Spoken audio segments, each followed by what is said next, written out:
This is one of those stories I've been sitting on for a really long time. It happened back when I was maybe 25 or 26, way before I met my wife and way before we had kids. I was a completely different person back then. Not in a bad way, just in the sense that I had the kind of free time and risk tolerance that I genuinely can't relate to anymore. I used to do these solo backpacking trips a few times a year, usually somewhere in the Appalachians. I'd drive out to some remote trailhead, hike deep into the backcountry, way off the trail, and spend a few days completely off the grid. No cell service, no other people, nothing. I loved it. My friends thought I was insane, and honestly, I kind of was. This particular trip was in the Cherokee National Forest, and it changed how I see backpacking forever. I had been out there for 2 days, and everything had been going perfectly. The weather had been great, the trail was quiet, and I hadn't seen another person since the first morning. That changed pretty quickly, though. On the afternoon of the second day, I noticed dark storm clouds building up to the west. I wasn't too worried at first. I'd hiked through rain plenty of times, and it was never a big deal. But within about an hour, I realized it wasn't going to be a passing shower. The wind picked up hard, and the temperature dropped fast enough that I actually stopped to put on another layer. By the time the rain started, I was already looking for a spot to hunker down. The problem was that I was in a pretty exposed section of the trail. As I predicted, it wasn't a light rain. It went from windy to full-on downpour in minutes. The wind was bending smaller trees sideways, and I could hear branches cracking and falling in the canopy above me. I started getting genuinely concerned about my safety. Lightning was striking pretty close by, and I was hiking at elevation with a metal-framed pack on my back. Not ideal. I kept pushing forward, completely soaked at that point. I was scanning the woods on either side of the trail for anything that could pass as shelter. As if by some miracle, I actually saw a structure through the trees off to my left. It was small and dark and partially hidden by the forest, but it was unmistakably man-made. As I got closer, I realized it was a tiny, one-story cabin. They looked extremely old, like it could have been a hunting cabin or a homesteader's shelter from decades ago. There was a single window on the side I was approaching. I can't overstate how relieved I was. I practically sprinted over to the thing and pushed the door open. Inside, it was dim but dry. There wasn't much in there, just a chair, a small table, and what looked like a cot frame pushed against the far wall. There was a stone fireplace on the right side that was clogged with old ash and debris. The place honestly smelled really bad, but I didn't care about anything other than stripping out of my soaked clothes and laying down. There wasn't a couch or anything in there, so I literally just picked a spot on the floor and lied down. I was in survival mode at that point, not exploration mode. All I cared about was that I was out of the storm. It wasn't until I'd been inside for maybe 10 or 15 minutes that I started actually looking around. With the storm raging outside, there wasn't much else to do besides flick on a flashlight and snoop, so that's exactly what I did. There was more stuff in that cabin than I had initially realized. For starters, there was a sleeping bag rolled up in the corner near the cot frame. It didn't look ancient like the rest of the place, which confused me. There were also a couple of cans and water jugs on the table, which made me think someone had been using the place as a base camp of sorts. Maybe another backpacker or a hunter. It wasn't unusual to find stuff like that in remote cabins, but the more I looked around, the more things started bothering me. There were marks on the wall near the door. At first I thought they were just damage from age or weather, but when I got closer to inspect them, I could see they were scratches. There were dozens of them, some shallow and some deeper. There was no pattern or order to the marks, at least not one I could see. I stepped back and looked at the door itself. The handle was a simple latch, which wasn't unusual. Despite the storm, I opened the door just to get a look at the mechanism. There was a metal bracket on the outside of the frame, which looked like it was designed to hold a padlock. The bracket was on the outside. There was no corresponding latch on the inside. That meant the door could only be locked from the outside. Things only got stranger. I shut the door and started looking around the cabin. The only thing I hadn't checked out yet was the window, so I walked over to it. The glass was still perfectly intact, which surprised me given the apparent age of the place. But then I noticed why. There were screws drilled into the window frame. one in each corner securing it shut. Those had also been driven in from outside, and around the edges of the frame on the inside, there were more scratches, deep ones. These were unmistakable. They honestly looked like someone had tried to pry the window open with their bare hands. All of it hit me at once.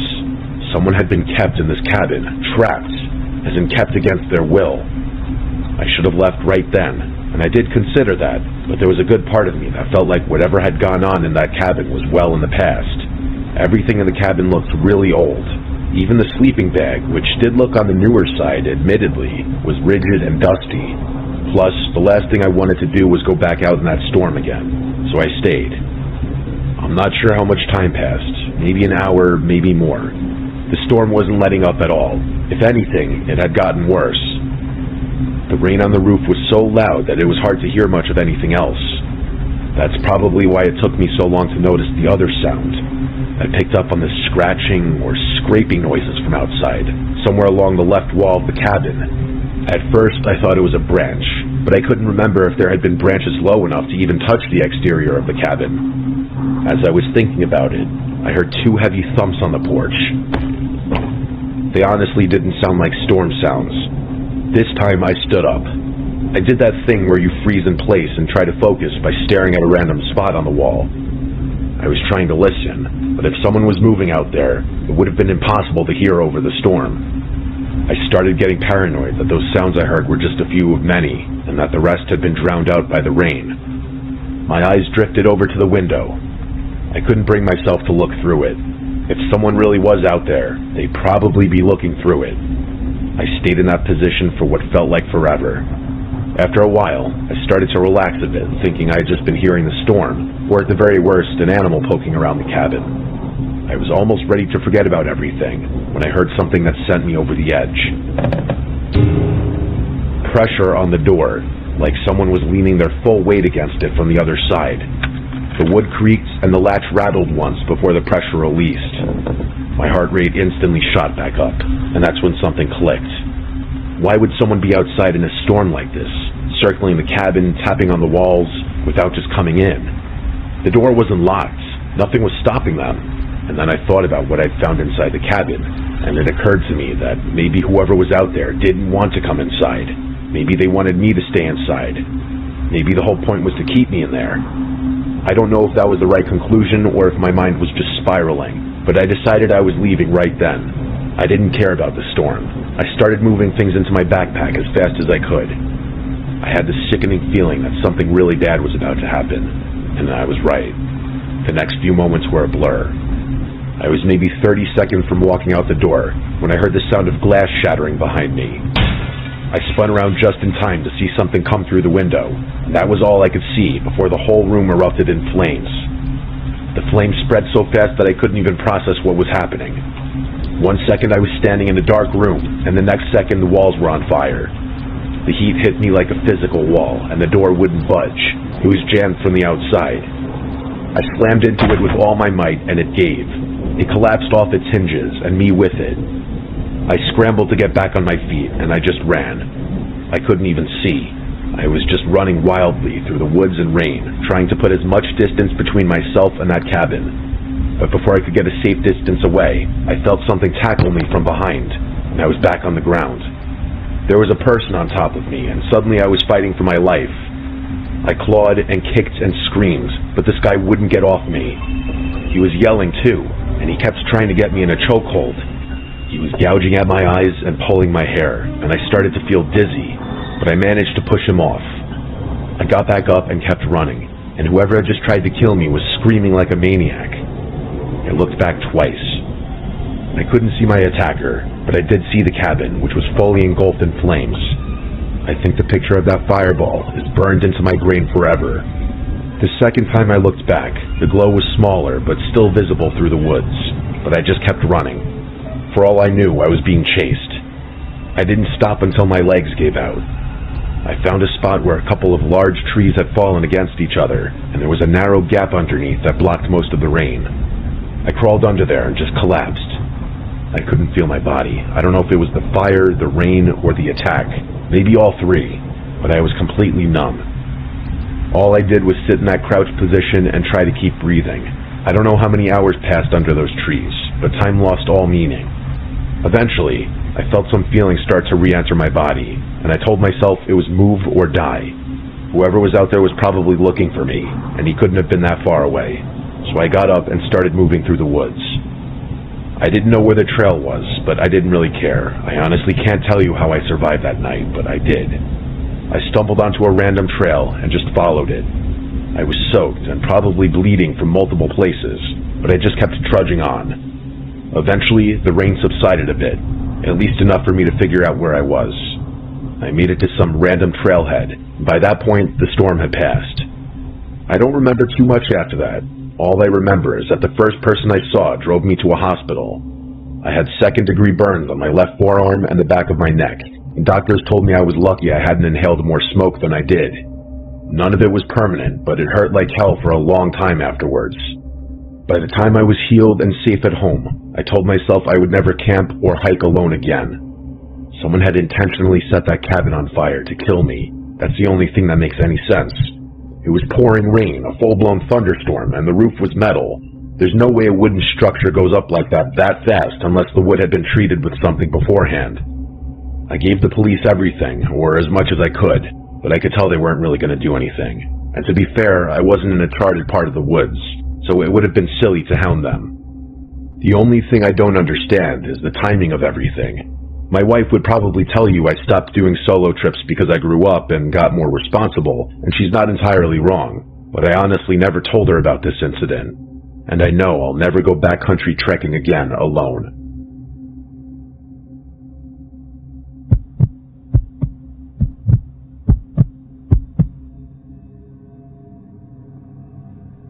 My name is James. This happened maybe 7 or 8 years ago, back when I was in my early 20s and still doing stuff that I probably shouldn't have been doing. I had this friend Charles, who was kind of notorious in our friend group for finding cool places to explore, like abandoned buildings and old factories. If it was somewhere you weren't supposed to be, Charles had probably already been there and can tell you exactly how to get in. He spent a weird amount of time on Google Earth and these niche urbex forums, and he'd always be hitting the group chat with screenshots of random places he wanted to check out. Most of us would entertain his ideas, but never actually follow through. I was usually the exception. Charles and I had been friends since high school, and I think the reason we got along so well was that we had similar thresholds for risk. While most of our friends would hear his pitches and go, "That sounds insane," I'd hear them and go, "When are we going?" It was a dynamic that led to some great memories and a few situations that I look back on now and genuinely wonder how we made it out unscathed. This story is about one of those situations. One weekend, Charles texted me about a fire lookout tower he'd found deep in some forest not far away from us. I really wish I could remember the name of the forest, but I can't. Charles said it had been decommissioned years ago and was just sitting out there in the middle of nowhere, completely untouched. He didn't tell me how he'd found it, but I didn't want to know. He was convinced we could hike out to it, climb it, and spend the night up there. I was more skeptical. I mean, things like that are usually fenced off or at least protected somehow, but I promised him I'd at least come and check it out. To be fair, the idea of being 70 feet or so up in the middle of the forest with a 360-degree view sounded incredible to me. We picked a random weekend and made it happen. Charles planned the entire thing out, including the drive, what to pack, and how to find the tower once we were in the woods. It was a 3-hour drive away, and Charles told me the hike would be off the trail, but pretty short, about 4 miles or so. We drove out early in the morning on Friday and made it into the woods sometime in the afternoon. For some reason, I was kind of expecting us to get lost, or at the very least not find the tower, which is exactly why I was all the more astonished when we actually did. Seeing it through the trees for the first time was an insane sight. I remember blurting out "no fucking way" when I saw how tall it was. I was even more astonished when we got to the base of it and realized it was completely unprotected or fenced off. It was just sitting there in the middle of the woods waiting for us to find it. The cab at the top was this small, square room with windows on all 4 sides. There was a metal staircase that zigzagged up the frame, with a section of vertical ladder for the final stretch up to the cab. The whole thing looked like it hadn't been touched in decades. Some of the lower railings were bent or missing, and there was graffiti on the support beams near the base. To be completely honest, it did not look like the type of structure anyone would be eager to climb, but Charles was practically giddy. While I was hesitating and debating whether I should try convincing him to back out, he had already started climbing. I yelled at him to be careful, and that got him to slow down. I figured, what the hell, and told myself to stop bitching. The two of us made our way up carefully, checking the stairs as we went. Most of them felt solid enough, but there were a few spots where the bolts had rusted through and the steps wobbled. The vertical ladder section near the top was the sketchiest part. It was 20-something feet of straight climbing with nothing but a narrow metal cage around it. The adrenaline rush was insane, but that's what Charles lived for. He made it up without any issues. The view from the cab was unreal. You could see for miles in every direction. We had also timed it perfectly. The sun was maybe an hour from setting. Our plan was to camp out for the night and catch the sunrise. There was a decently wide wraparound walkway up there, which is where we decided to chill, at least initially. We cracked a few beers and just enjoyed the view and some conversation. The sun eventually went down, and the sky went from orange to purple to dark blue in a matter of minutes. Once the light was gone, the forest below us was just a black mass in every direction. There wasn't a single light in sight. The stars were incredible, easily the best I've ever seen. But being alone out there in the dark was freaking me out a little. It was just weird not being able to see anything, despite knowing there was a whole forest below us. Charles could tell I was getting a little antsy, and he started messing with me, grabbing my shoulder and stuff like that. But the thing that pissed me off the most was when he smacked his metal water bottle against the side of the tower. It sent this incredibly loud, echoing clang in every direction, probably to be heard for miles. The sound was so loud and ominous that I actually got mad at him. I told him I wanted to go inside the cab, and he finally got the hint. There wasn't much in there, by the way. It had clearly been hollowed out ages ago. He said he was going to finish his beer before coming in and joining me, and I was fine with that. I picked a random corner and started setting my sleeping stuff up. But before I could finish, he told me in a very quiet, serious voice to come back outside. Very un-Charles-like. So I did. I walked back around to where he was sitting and saw that he was pointing diagonally downwards, toward the forest below us. At first I thought he was just messing with me again, but it only took me a few seconds to realize what he was pointing at. There was a light down there. It was faint and pretty far away, but it was definitely down there, and it was genuinely horrifying. It was weaving through the forest at what seemed like walking pace, and my first thought was that it was a person who'd heard the clang from the tower. I don't know why I felt the urge to whisper, but I did. I told him he was stupid for doing that, and we were probably moments away from getting caught or arrested or something. He looked at me with this confused expression before saying, "You think that's a person?" Now it was my turn to be confused. What the hell was he talking about? I asked him what else it could be, and he said that light was moving way too evenly. He wasn't exactly wrong. The light wasn't swinging or wobbling the way you'd expect someone carrying a lantern or flashlight to be. But then again, it was probably too far away to tell. I didn't say anything after that. Neither did Charles. He just kept staring at this mysterious light as it continued weaving through the forest. Part of me thought it was just some random hiker that had nothing to do with us, but I knew that was wishful thinking. After a few minutes, it was obvious that the light was getting closer. It was also much clearer that the light was moving perfectly, like it was floating or hovering. Charles asked me what we should do, and I didn't have an answer for him. There wasn't really anything we could do. Like, what were we going to do, climb down? As we were throwing out more theories, the light suddenly zipped forward, like it skipped a beat. It was really thick, but for a split second that light went from steady, even movement to an abrupt zip forward. Then it was back to steady movement again. I started feeling my palms start to sweat, and I could tell Charles was really freaked out too. I kept trying to convince myself that whoever was down there was just wandering aimlessly through the woods. But again, wishful thinking. They were definitely heading for the tower, and after about 10 minutes, they reached it. At that point, the light was directly below us, and I was bracing myself for someone to yell up to us and announce themselves as police. But no, the light just stopped moving and stayed in that exact spot right below us. From our vantage point straight above, we could see the light itself, but not whoever was holding it. Charles and I stared at it for a while. The suspense was killing me, but it must have been killing Charles even more, because he again did something I wanted to throw him off the tower for. This guy actually yelled, "Hey, are you good?" down at the light, revealing our presence.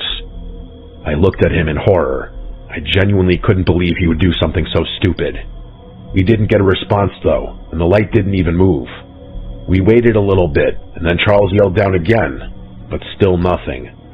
So there we were, 70 feet up in an abandoned fire tower in the middle of nowhere, with someone or something blocking our only exit. We were completely trapped. We must have watched that light for 30 minutes straight, whispering to each other every so often. It never moved once. I wasn't worried about being secretive anymore. Charles had burned that bridge a long time ago, so I did something I should have done a while ago. I grabbed my flashlight and aimed it straight down at the base of the tower. But even after I did that, I still couldn't see the source of the light. Eventually, we accepted that there was nothing we could do and tried to go back to what we were doing. We went back to talking, but I made sure I never took my eyes off that light for more than a few seconds. Charles thought it was some kind of LED that someone had placed there to mess with us, but who the hell would bother doing that? At some point, Charles said he was going to climb down and check it out, and I told him that was insane. Not only was that inviting trouble, but it was downright stupid and dangerous. As we were arguing about it, I glanced down and realized that I couldn't see the light anymore. There was just darkness and more darkness down there again. I frantically scanned the emptiness below us with my eyes, looking for the light, but it wasn't there anymore. Charles seemed relieved, but I was the opposite. He kept telling me to relax, saying whoever had been there had probably left, but I was more freaked out than I had been when the light was just sitting there motionlessly. The thought that someone could be down there, and now we couldn't even see them, was terrifying to me. Charles reassured me that we'd obviously be able to hear if anyone tried to climb the ladder, which I guessed was true, but I was still really unsettled. Suddenly, I didn't want to be in the open air anymore. I suggested that we wait out the rest of the night from inside the cab, and he agreed. So we went inside and set up our sleeping bags. Neither of us were going to sleep, though. That was suicide. Staying awake turned out to be the right decision, because not 20 minutes after going inside, we started hearing noises.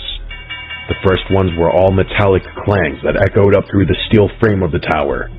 They weren't footsteps, which I want to be crystal clear about, because I was listening specifically for footsteps, and this was not that. It sounded more like someone struck one of the support beams with a wrench or a crowbar. A few minutes later, another one came. This one was more of a grinding sound, like metal being twisted against metal, and it lasted for a good few seconds before stopping. Charles and I kept looking at each other like we were expecting the other one to do something, but there was nothing we could do. The sounds kept coming from what sounded like different spots, which was what really got me, because it meant whatever was causing them was moving down there. The sounds continued on and off for a while. I kept trying to map out the sounds in my head, figure out where they were coming from, how many sources there were, whether they were getting closer or staying at the same level. I couldn't make sense of any of it. Charles and I were whispering to each other about what we'd do if we started hearing someone walking up. I was sitting against the far wall of the cab, facing the windows on the opposite side. Charles was on the opposite side, looking over my shoulder. There were so many windows in there that we didn't feel safe and wanted to be able to see out of all of them. There wasn't much to see, though. They were all pretty dark, with the only light being from the stars and the moon. But then, I saw something. A dark outline moved across the glass. My brain couldn't process what I was seeing fast enough, but then it passed in front of the next pane over, and that's what did it. I couldn't help but yell, and Charles scrambled away from the window. The two of us immediately ran over to the door and pressed our backs against it. If someone tried to come through that door, they were going to have to push through both of us. I kept looking for the figure through the windows, but I couldn't see anything. That was impossible, though. Unless they were crawling on all fours, I should have been able to see them. Charles and I sat up like that for a really long time, and I could hear him hyperventilating. What followed was the most tense and terrifying few hours of my life. Charles and I sat there in that exact position like our lives depended on it. By the time the sun started coming up, I was completely exhausted. When it was finally light enough to see, I counted to 3 and then swung the door open violently, expecting someone to be crouching behind it, but there was no one there. Charles and I ran around the side of it to confirm that, and it was clear. I looked down to the base of the tower, and there was nothing down there either. We grabbed our stuff and started descending as fast as we could. We made it about 3/4 of the way down the staircase before Charles stopped in front of me. He just stood on the landing, staring down at the next section of stairs. I looked past him and saw it immediately. An entire section of the staircase was gone. It wasn't just a few steps. I'm talking about an entire section of stairs, Straight up missing. It was impossible, but we were staring at it. Someone had deconstructed an entire section of staircase during the night while we were sitting directly above them. That must have been what those sounds were, but that didn't make sense. The noises didn't stop until after I had seen the person up there. So had they really crossed that gap twice? In the dark? No way. Plus, there's absolutely no chance someone could have done that without us hearing it. That would have been a lot louder than a few clangs here and there. We stood on that landing for a while, trying to figure out what to do. We had to just jump across. It wasn't that far, but it was still scary. Charles ended up twisting his ankle, but I was fine. We made it the rest of the way down, and that was that. There was no one waiting for us at the bottom. There was actually nothing there at all, including the metal steps that had been removed, at least as far as we could tell. Granted, we didn't look around too much. It didn't make any sense, but we weren't sticking around. I still don't have an explanation for any of it. Not the light, not the sounds, not the figure I saw outside the window, and definitely not how someone managed to remove an entire section of steel staircase in the middle of the night without us hearing it. Every time I see Charles, this is something we still talk about.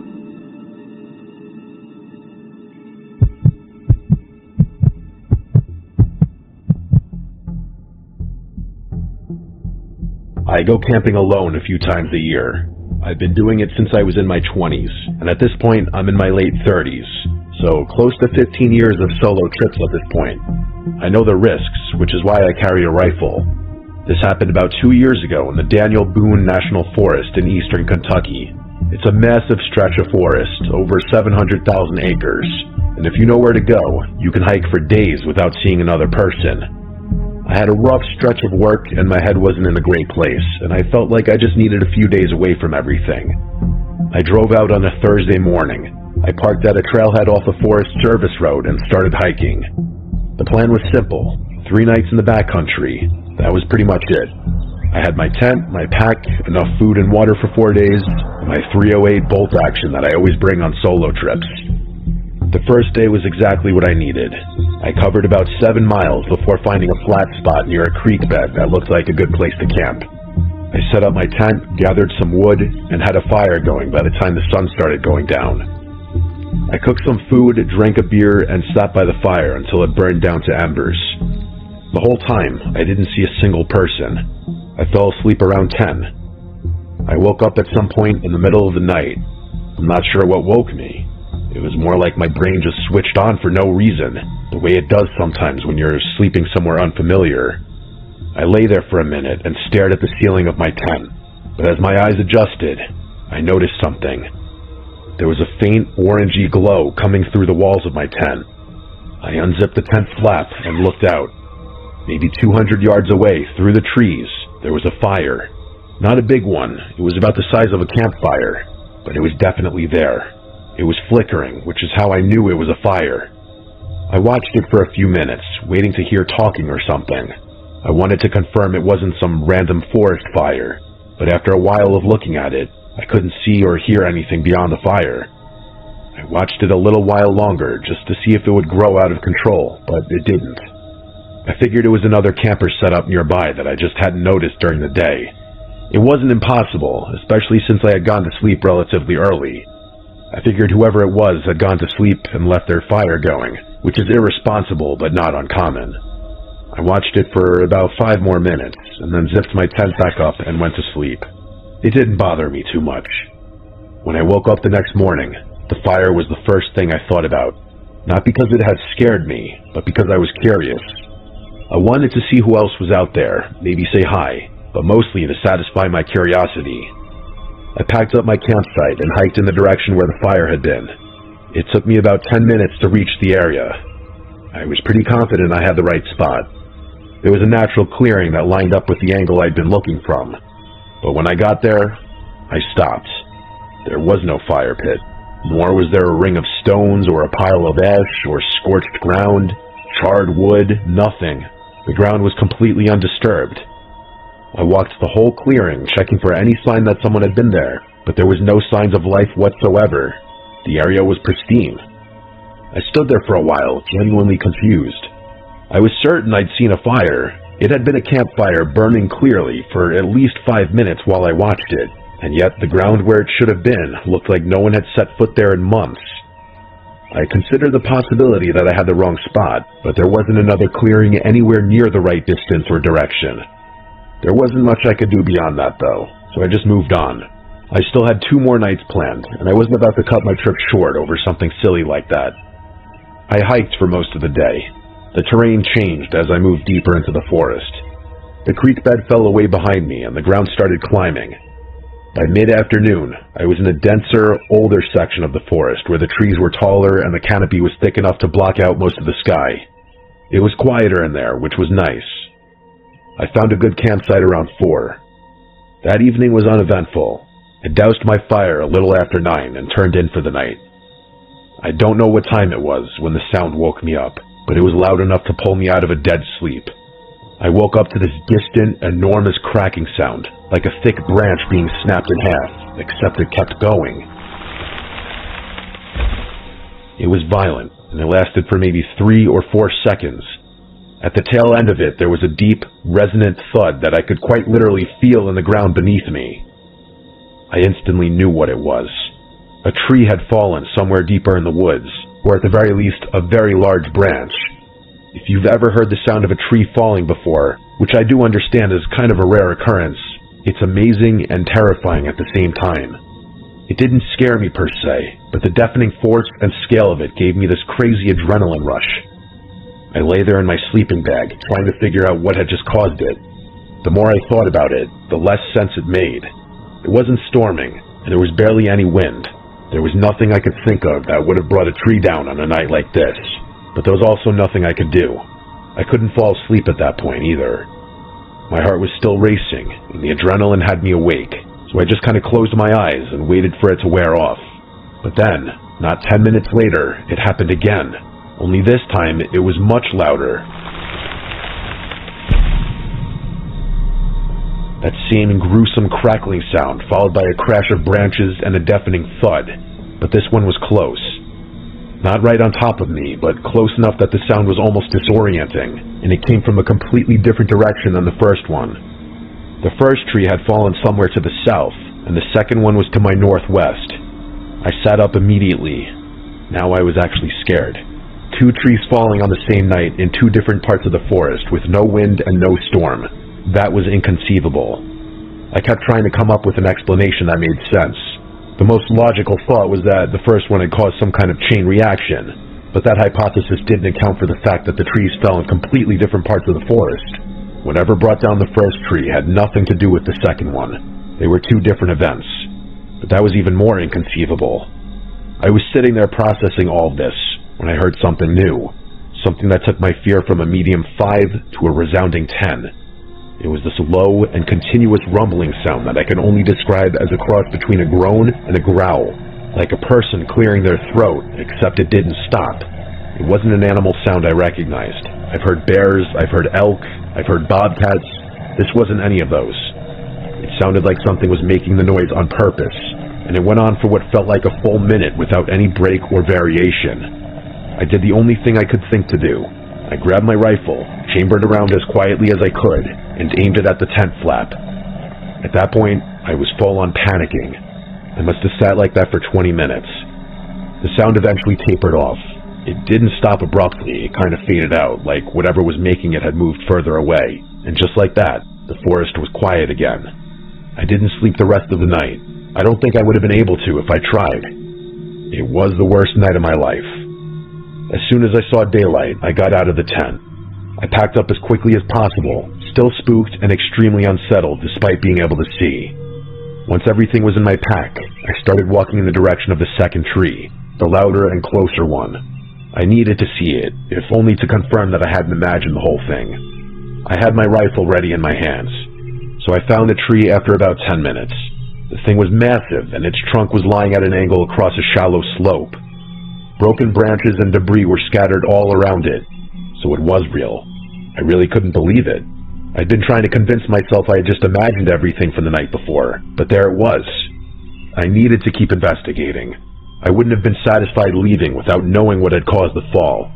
I walked over the stump, which was about 3 feet high. The wood where it had broken was pale and fresh, but the break wasn't clean. It wasn't the kind of jagged, splintered fracture you get from wind stress or root failure. The wood around the break point had been torn apart in a way that I had never seen before. Parts of the stump looked like they'd been gouged. I really don't know how else to describe it. There were long, irregular grooves running through the wood at different angles, and it looked like some of them were up to an inch deep, at least. The wood genuinely looked like it had been stripped and chewed rather than cut or snapped. The more I looked, the more I noticed. Some of the bark around the base had been peeled away in long strips, and the exposed wood underneath had that same gouged, chewed-up look. I can't pretend I knew what I was looking at, because I didn't. I'd seen beaver damage before, and this was not that. Beavers leave clean cuts. I'd seen woodpecker damage, and this wasn't that either. This was aggressive, messy, and covered way too much surface area to be any animal I could think of. The tree hadn't fallen because it was dead or because the